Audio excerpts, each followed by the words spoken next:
Vi skal over i lidt rock-agtig rytme, så jeg vil bare advare. Spænd sikkerhedsselen og skru eventuelt ned for hørebrætterne, ikke? 1, 2, 3, 4. Benedikte.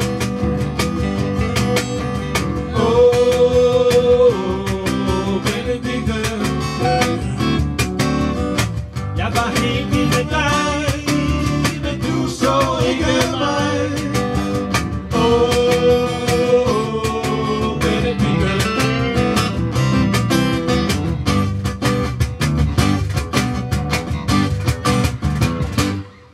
Med din lille fine næse og det lange lyse hår gik du rundt i skolegården. Jeg var bare 14 år. Vi skulle gå i samme klasse. Det var første skoledag. Jeg følte det som